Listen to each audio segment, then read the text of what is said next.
The Samsung Galaxy Z Fold 7 is the closest thing to a tech inflection point we have at the moment. It is by far the best large screen foldable ever made, super thin, super light, exquisitely made, undeniably powerful and full of AI smarts, and goes straight to the top of our list of the best foldable phones you can buy. It's Samsung's first foldable to almost entirely not under-deliver on cameras, featuring the line's first ever 200 megapixel camera. It feels like more than progress, it's a folding phone revelation. I like it so much that I find myself frantically searching for weaknesses.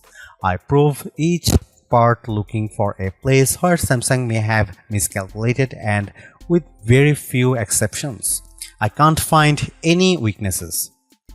If I had to pinpoint where Samsung trips up, it would be in two areas: the removal of the digitizing layer, which leaves the Galaxy Z Fold 7 unable to work with the S Pen, and the price, which now flirts with $2000 in the US. That's a lot to spend for any phone, though in fairness, this really is like two devices in one, a flagship phone and 8-inch tablet, and so you might be able to justify the outlay. The Galaxy Z Fold 7 starts at $2000 which is $100 more than the previous model in the US.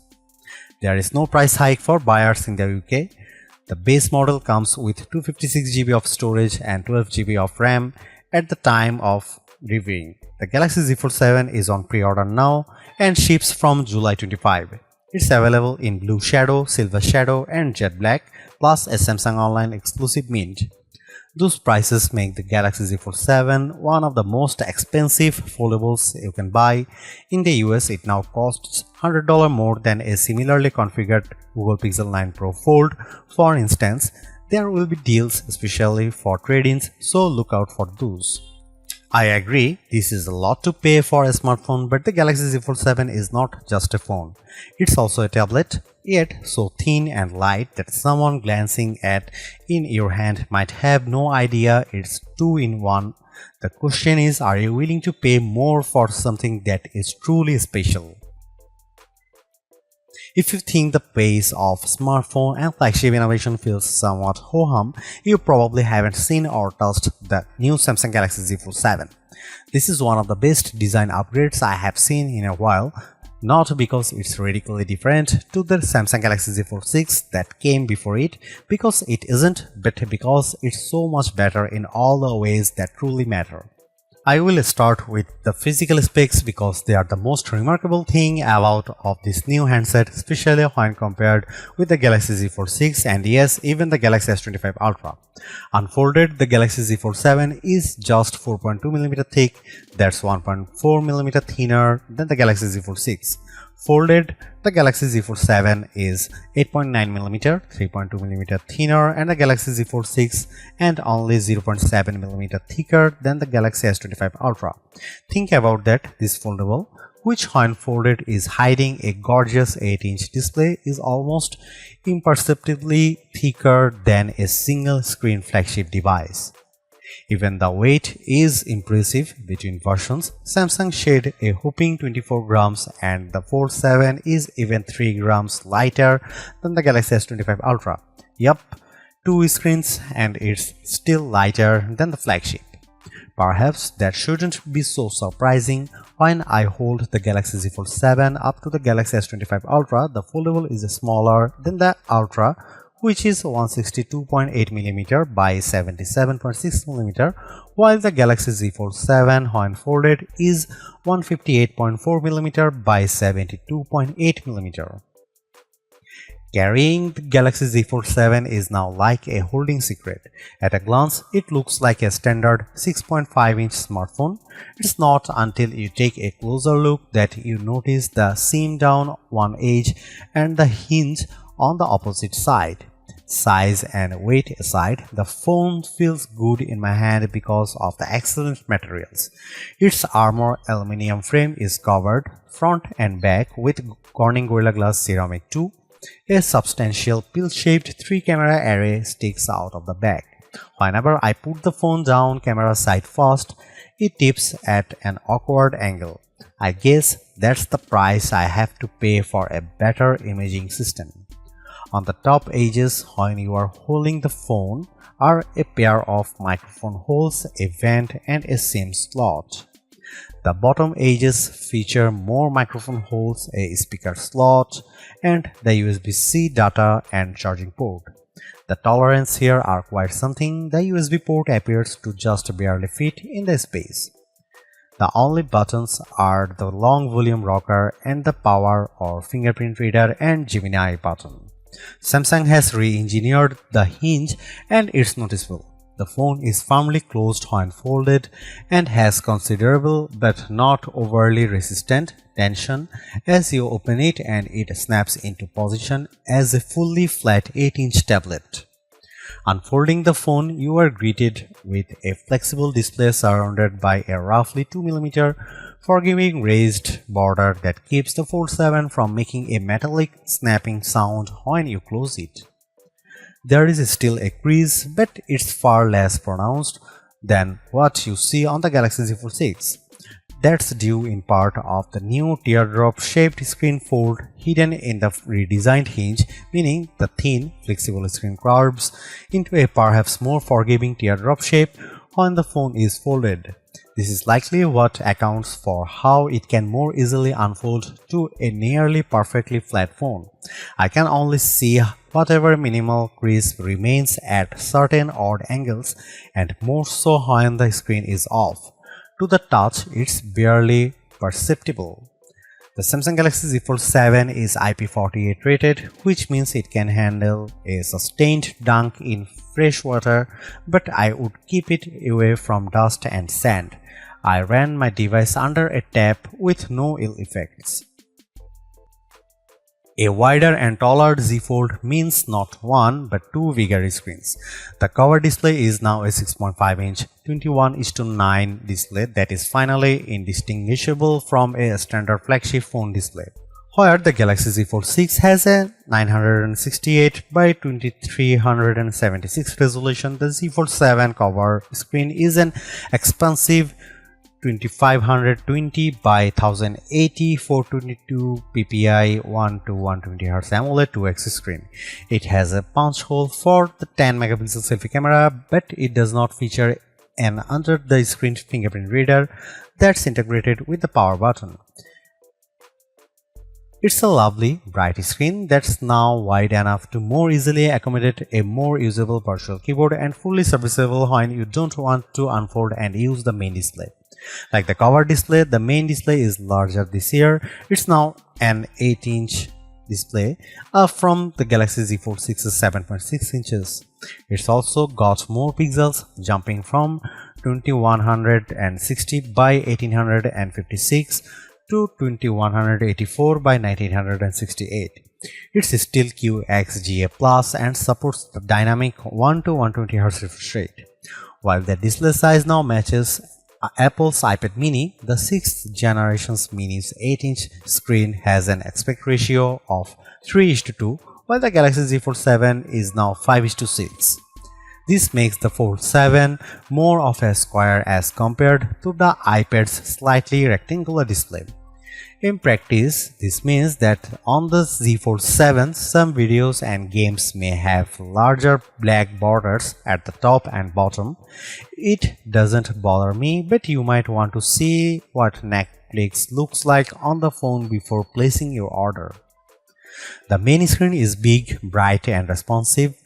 It was useful in bright sunlight and all motion looked fluid and smooth. I left it on the default setting, which lets the system adjust the refresh rate on the fly up to 120 Hz and down to 1 Hz, which is not as energy efficient as locking in at 60 Hz. Both screens are rated for a max brightness of 2500 nits. In our testing with the HDR enabled, we got up to 2245 nits on the main screen and 2016 nits on the cover screen. Those are admirable numbers and mean you shouldn't have any trouble viewing these displays in direct sunlight. To achieve the 4.2mm thickness, Samsung made some changes to the panel configuration, most notably dropping the digitizing layer that in the Galaxy Z Fold 6 offered support for specially tipped S Pens. I was initially pretty upset about this, but I did find that I could still draw with my finger. It's not as precise, but it's not terrible, and I can still use my finger to mark up images for generative editing and sketch to image.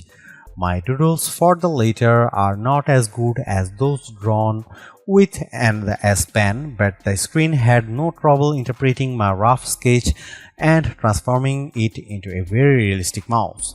I can report, though, that while the S Pen or any digitizing stylus will not work, a classic dump capacitive complement stylus, one you can buy for $6 on Amazon, does work with the display. It won't record pressure or angle, but it makes it a lot easier to draw.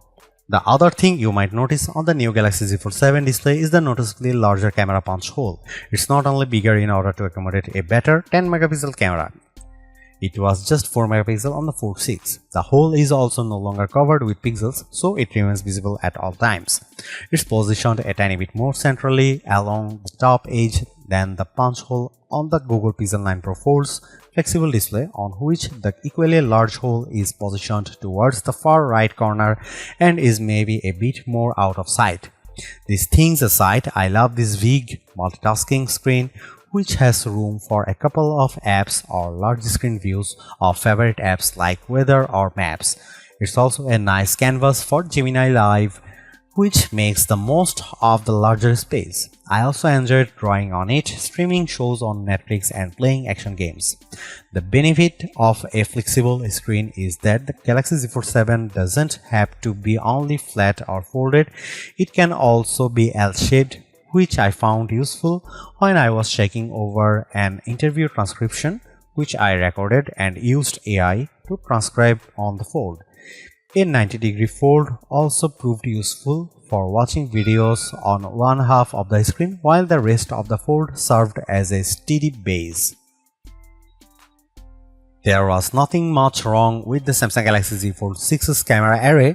It has a nice 50 megapixel lens, a 10 megapixel and a 3x optical zoom, 10 megapixel, but I was very aware that this was a flagship class phone with a flagship level price, and it bothered me that the best camera array was reserved for Samsung's Ultra line. That is no longer the case. The Samsung Galaxy Z Fold 7 has a new camera system with two notable upgrades and one disappointment. Here's the full camera system: 200 megapixel wide camera, 12 megapixel ultra wide, 10 megapixel 3x telephoto, 10 megapixel cover screen, 10 megapixel main screen. The big news here is the new 200 megapixel sensor that, while similar to what's found in the Samsung Galaxy S25 Ultra, has been re-engineered to fit into the Galaxy Z Fold 7's super slim frame. Like most high megapixel smartphone cameras, this one defaults to a 12 megapixel shot, combining the information from multiple pixels for better clarity, contrast and colors. It does a nice job, but there is a very good reason to shoot at the full 200 megapixel. Doing so lets you crop into almost any picture detail without losing clarity. Here you can see some camera samples of the Samsung Galaxy Z Fold 7.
In the software space, the Samsung Galaxy Z Fold 7 is a harbinger of releases to come.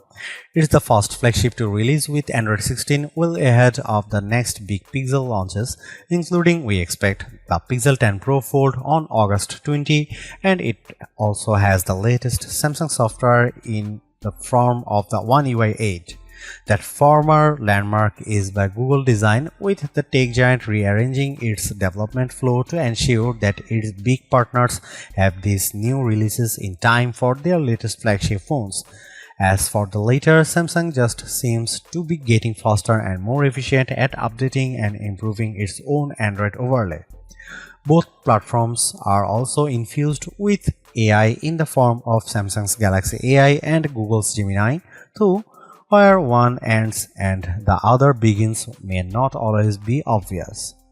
Broadly, Android is now as polished and useful as Apple's iOS. It has many of the same features, including live updates in widgets, quick share, and endless customizations.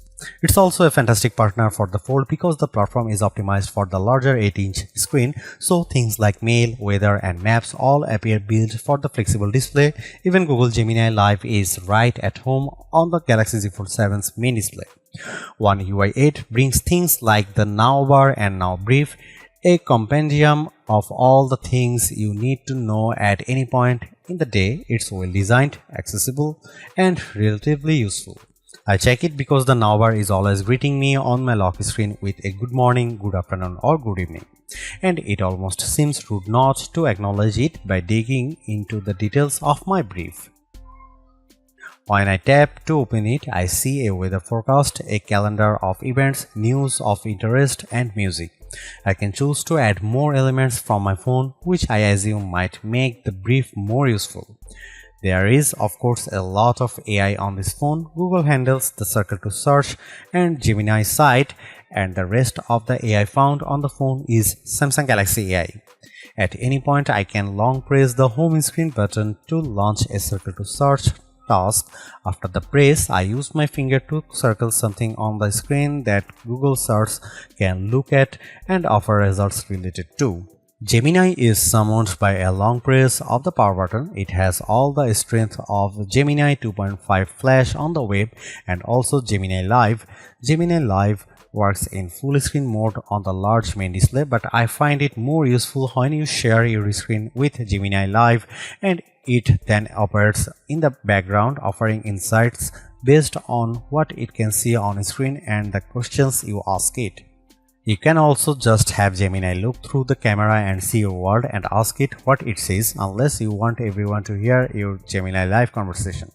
This would be a good time to invest in some Galaxy Buds Pro 3 headphones if you plan to be out and about with the Galaxy Z Fold 7. Other Galaxy AI powered features remain and are little changed from the last time I tested them on a Fold. I can use sketch to image to instantly add photorealistic elements to existing photos. I added a mouse to my coffee table, although as I have mentioned it a bit harder to sketch the right image idea without an S Pen. Drawing Assist, which lets you turn rough doodles into much higher quality artwork and is another feature that benefited from S Pen support.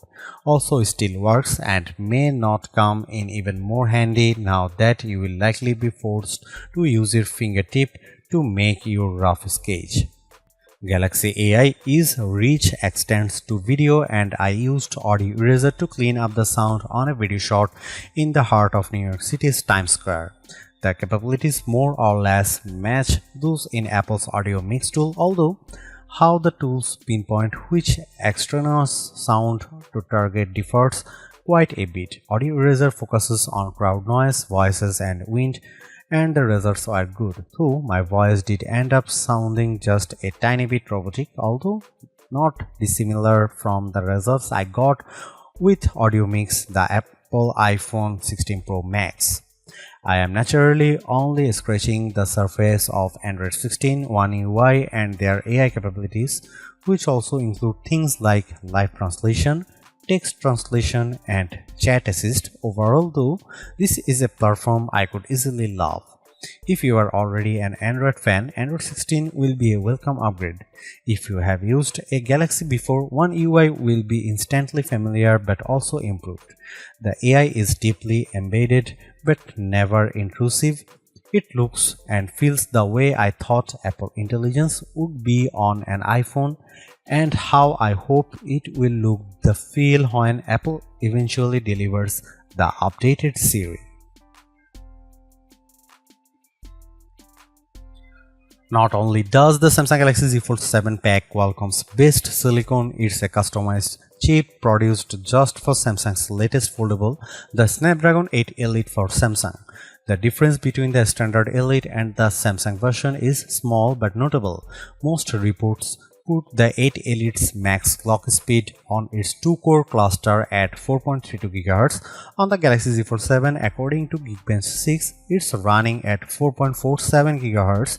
The 6-core cluster is running at 3.53 GHz, which is the same speed as the standard 8 Elite.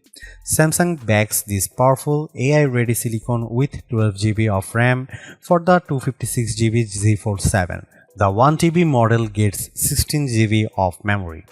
I ran Geekbench 6 3 times for both CPU and GPU, and the numbers are impressive.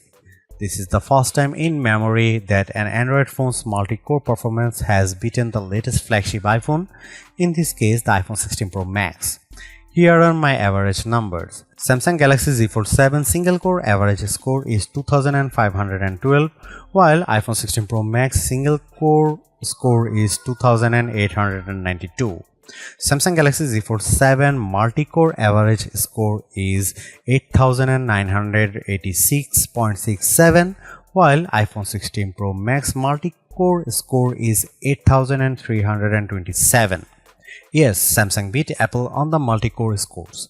It may look like Apple handily beat Qualcomm on the GPU side, but those numbers are not directly comparable. What matters here, though, is the performance, and the Samsung Galaxy Z Fold 7 has power to spare. I found it fast and fun for everything from web browsing to video games and video editing. I tried stressing out the system by opening 51 tabs in Chrome and Gemini Live, which is probably a more resource-intensive operation. A funny side note here, when I allowed Gemini Live to review my screen and asked it how many browser tabs I had opened, it said 10. I tried to guide it to the number listed next to the microphone icon, and it said 11. When I pointed out its error, Gemini Live apologized and said it had no idea why it made that mistake. I wasn't done pushing the system, so I also launched PUBG. The game opened without issue. I started to play and the phone never skipped a beat. I even used Circle to search to learn more about a car I found. Put another way, this is a thin, light and very powerful system, and it's ready to multitask like the private productivity wonder it is. Audio performance out of the stereo speakers is loud but also clear. Do not expect booming bass, but if you want the Fold 7 to power a party via your Spotify playlist, which yes, you can summon through Gemini, the Fold 7 has you covered. A battery life for the 4400 mAh battery is rated by Samsung at 24 hours of video playback. However, in mixed use, battery life is anecdotally between 12 and 18 hours in my tests, which runs a more rigorous and intense web browsing rundown got just under 11 hours. This is a case where your mileage will vary, but I think you can expect a full workday of battery life. The QI wireless charging is supported, and while the phone only ships with a charging cable and not the adapter, I was able to charge the phone 50% in 30 minutes using a 45-watt charger. Connectivity on the T-Mobile 5G network was solid and in my neighborhood better than what I get from Verizon. I am also happy to report that the phone supports Wi-Fi 7 and Bluetooth 5.4. The Samsung Galaxy Z Fold 7 is so thin and light that combined with its larger cover screen, you could easily mistake it for a standard flagship. There is a larger 8-inch display inside, And all this plus the new camera system, the main camera finally gets a 200 megapixel sensor, make this the most desirable Z Fold yet. It's a shame too that it also the most expensive fold to date for some, and that ultimately may hold it back.